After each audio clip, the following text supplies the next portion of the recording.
Hello বন্ধুরা, তোমরা সবাই কেমন আছো? আজকে বানিয়ে নিলাম পটল আলুর পোস্ত।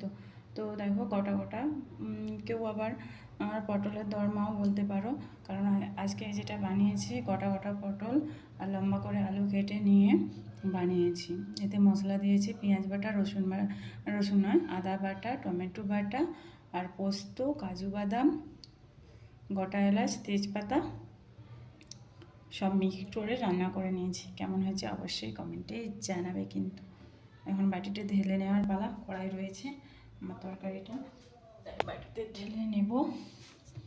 দেখাচ্ছি দেখো রান্নাটা কতটা মোটা মোটা হয়েছে। দেখো বন্ধুরা, মানে এইটাতে একদম রস রাখা যাবে না। আমি সত্যিকারে রান্না করতে জানি না, জেঠিমাকে জিজ্ঞেস করে করে রান্না করেছি। দেখুন বন্ধুরা, গোটা গোটা পটলের ঝোল।